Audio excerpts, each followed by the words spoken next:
Bienvenidos a un viaje en el tiempo, donde las anécdotas, curiosidades y secretos mejor guardados de la época de oro del cine mexicano cobran vida. Acompáñanos a descubrir los momentos más sorprendentes e historias interesantes de aquellos artistas y películas que marcaron para siempre la pantalla grande. ¡Comencemos! En plena cúspide de la época de oro, dos de sus figuras más emblemáticas, Mario Moreno Cantinflas y Pedro Armendáriz, protagonizaron un conflicto que dejó huella tanto en su relación personal como en la historia del cine nacional. Todo comenzó a finales de los años 50, cuando Cantinflas, siempre visionario, concibió la idea de crear una productora en Estados Unidos. Su propósito era claro: abrir camino a los artistas mexicanos en Hollywood. Para lograrlo, necesitaba una fuerte inversión de capital, y fue entonces cuando recurrió a su colega y amigo, Pedro Armendáriz, quien ya gozaba de reconocimiento internacional gracias a películas como María Candelaria y su participación en la saga de James Bond. Pedro aceptó aportar la mitad del dinero necesario para poner en marcha el ambicioso proyecto. Sin embargo, tras sellar el acuerdo, pasaron los meses y no hubo noticias del avance. Cantinflas, misteriosamente, dejó de responder. El entusiasmo inicial se transformó en desconcierto, y luego en molestia. La situación llegó a un punto crítico cuando ambos coincidieron en Los Ángeles, California. Ahí, Pedro Armendáriz encaró directamente a Cantinflas, exigiendo explicaciones. El encuentro fue tan tenso que, según se cuenta, Armendáriz sacó un arma y amenazó al actor. En ese momento, Cantinflas prometió devolverle el dinero, pero ya era demasiado tarde. La amistad se rompió para siempre. Lo que alguna vez pudo haber sido una alianza histórica para el cine mexicano, terminó en desencuentros, traiciones y una enemistad silenciosa. La cinta, El Revoltoso, estrenada en agosto de 1951, marcó un antes y un después en la carrera de Germán Valdés Tintán. La película fue filmada con recursos muy limitados. El director Gilberto Martínez Solares no confiaba en que fuera a tener éxito, sobre todo porque competía en cartelera con producciones protagonizadas por figuras como Pedro Infante y Mario Moreno Cantinflas. Por ello, se buscó un elenco de bajo costo y se filmó fuera de los grandes estudios Churubusco, utilizando en su lugar casas particulares y locaciones como el Parque María Luisa, en la colonia industrial, donde vemos a Tintán lustrar zapatos y vender billetes de lotería.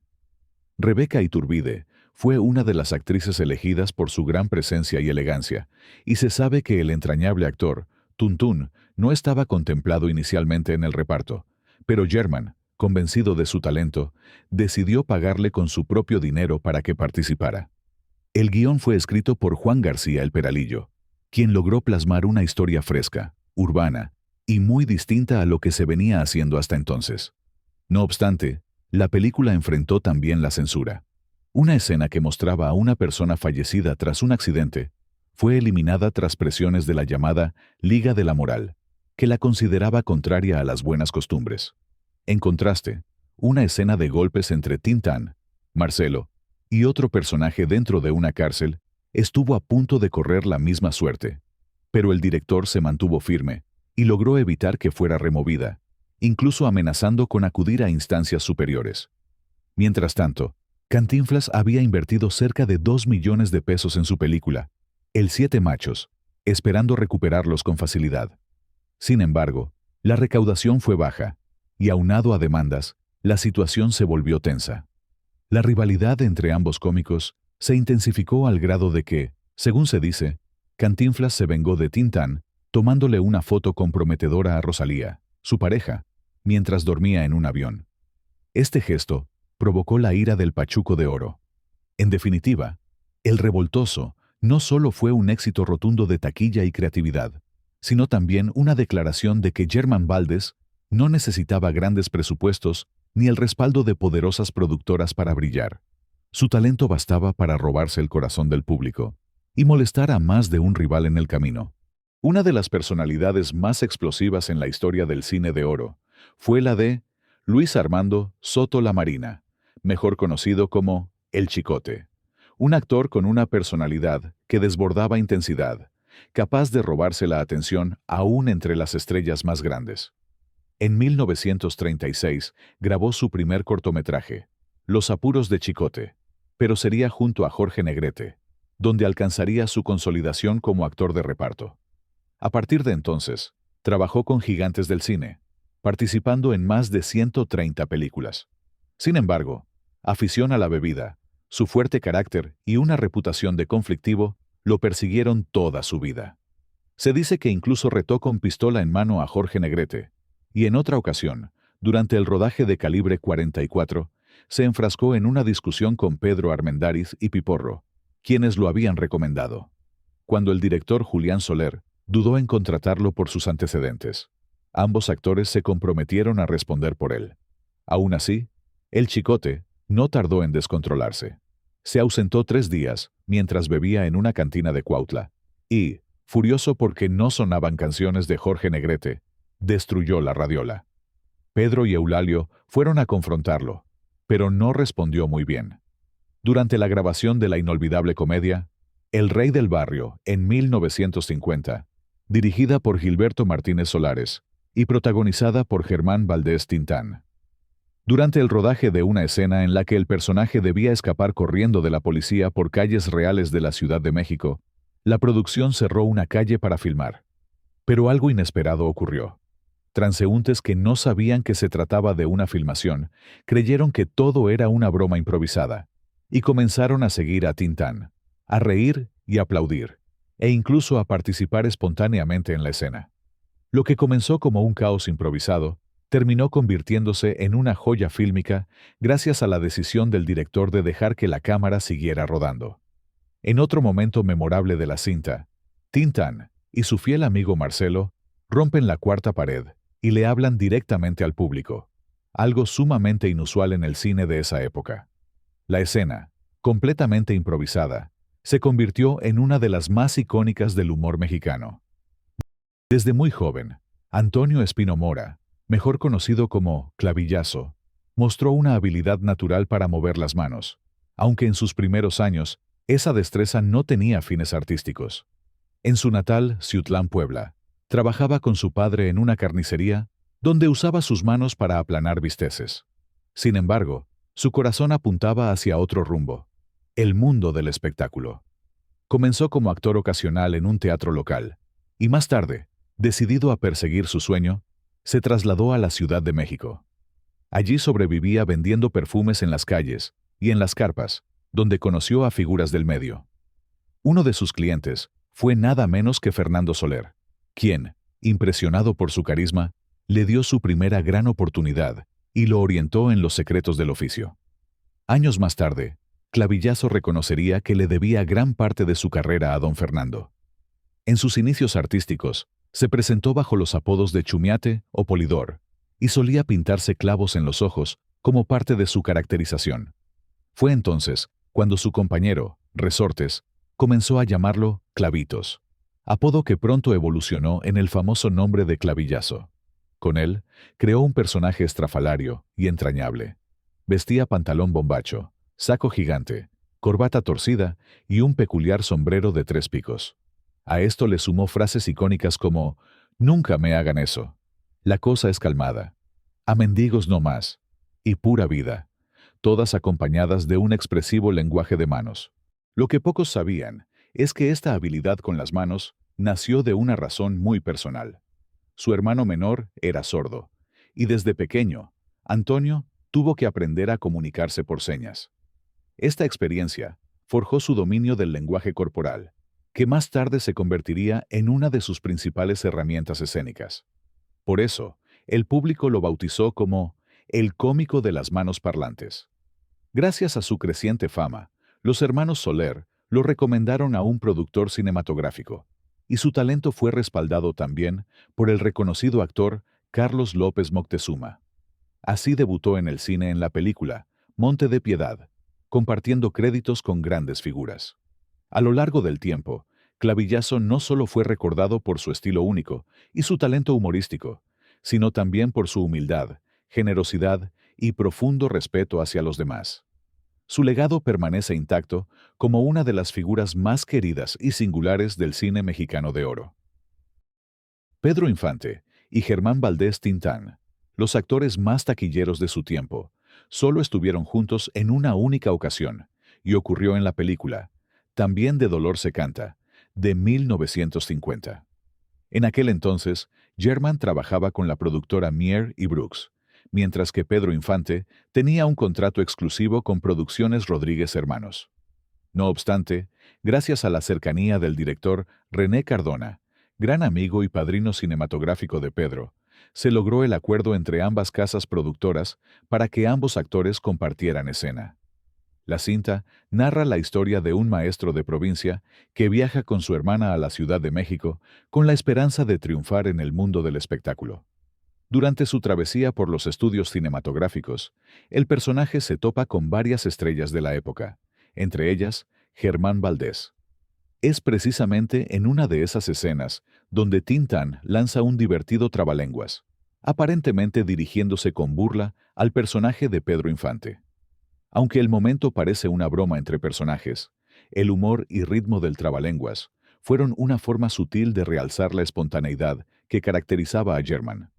Pedro, fiel a su estilo, no se quedó atrás y le respondió con una expresión que hoy sería impensable en tono serio: boca de bagre, haciendo alusión al gesto característico del pachuco de oro, y reforzando ese intercambio de picardía y complicidad actoral.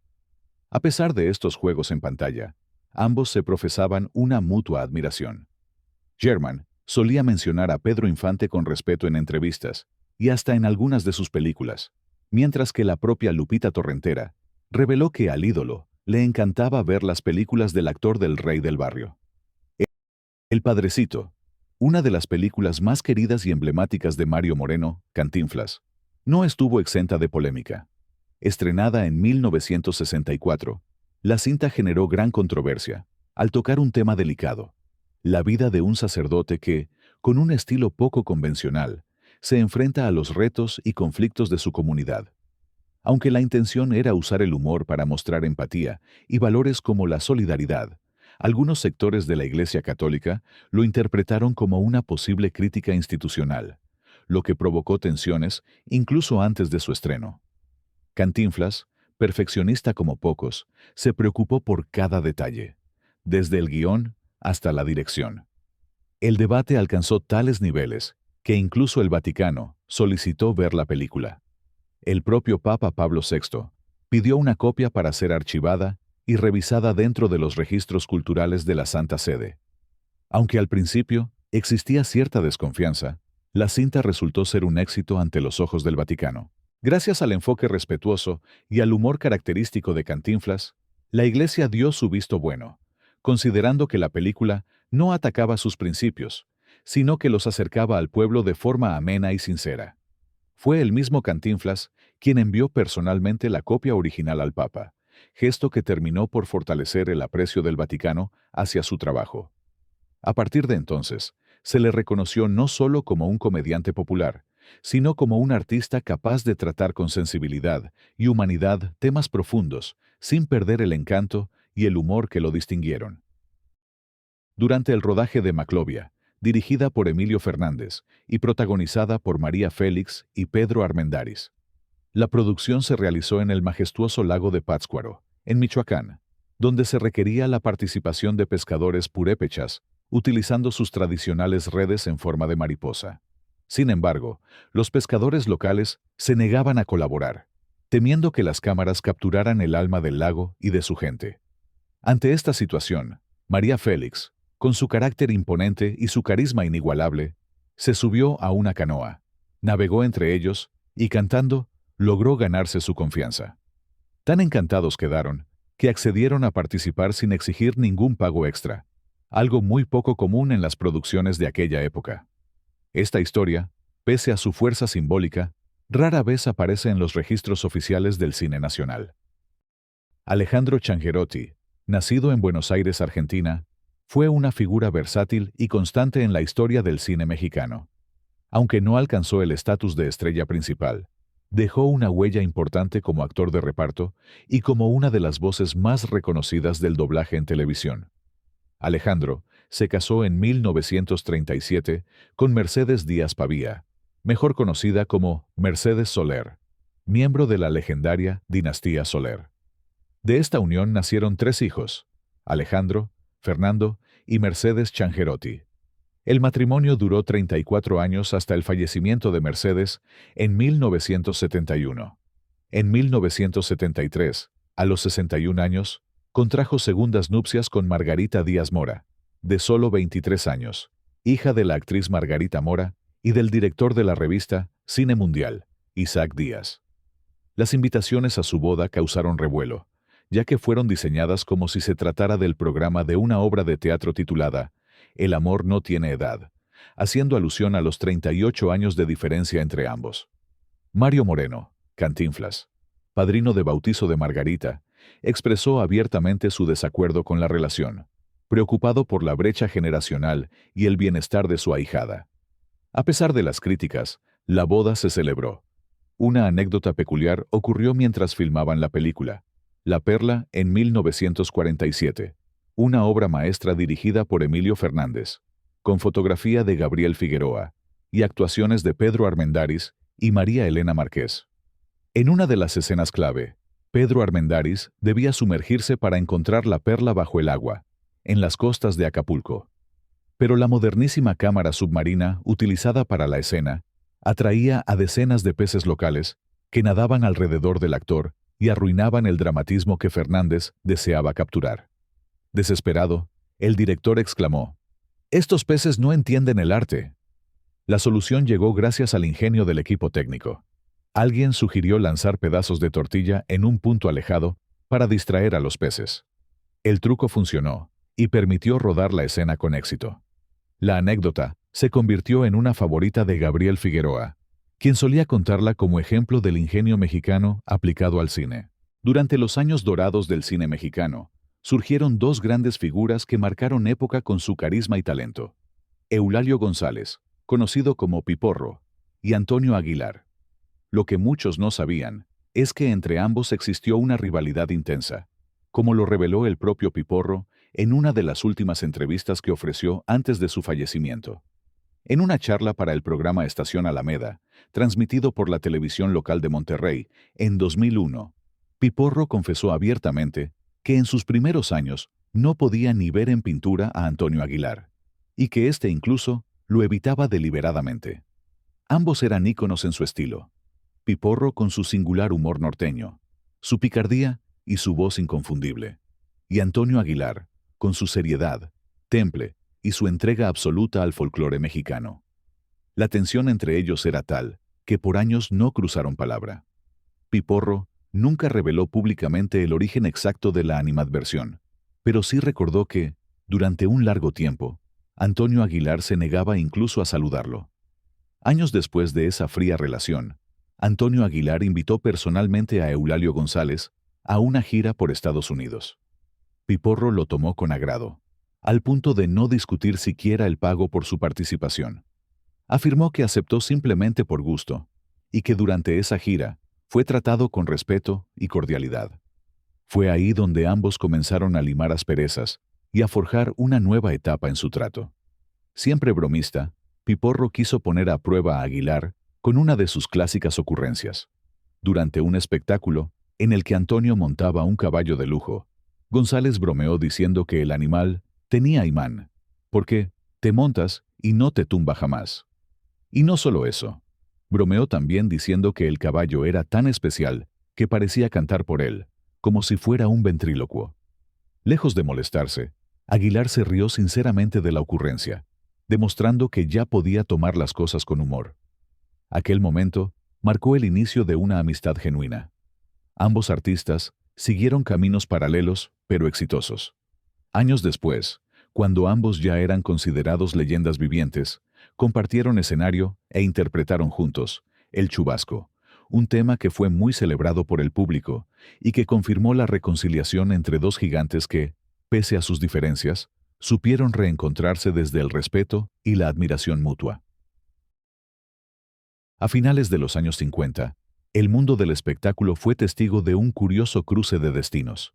Antonio Aguilar y Rogelio Guerra, 2 reconocidos actores mexicanos, estuvieron casados, en diferentes épocas, con la misma mujer, Otilia Larrañaga, una talentosa y admirada bailarina y actriz. Antonio Aguilar, originario de Zacatecas y una de las máximas figuras de la música y el cine ranchero, contrajo matrimonio con Otilia en 1958, cuando él tenía 39 años y ella 27. Ambos ya eran famosos por sus trabajos en el cine de la época de oro. Se habían conocido años antes, en 1952, en una radiodifusora, y compartieron créditos en 2 películas. Sin embargo, el matrimonio fue breve. Tuvieron un hijo llamado José Antonio Aguilar Larrañaga, quien falleció a los pocos días de nacido, lo que afectó profundamente la relación. Aunque algunos señalan que Antonio ya estaba enamorado de Flor Silvestre, con quien se casaría más tarde. Por su parte, Otilia rehizo su vida, y en 1967 se casó con Rogelio Guerra, actor de gran proyección en cine, teatro y televisión. De esa unión nació su hija Hildegarda Guerra, pero el matrimonio tampoco perduró, y se separaron en 1974. Rogelio volvió a casarse con Maribel Robles, hija del actor Germán Robles, mientras que Otilia nunca volvió a contraer matrimonio. Aunque el vínculo entre ambos fue circunstancial y marcado por el pasado amoroso con la misma mujer, ni Antonio ni Rogelio jamás hablaron públicamente de algún conflicto entre ellos.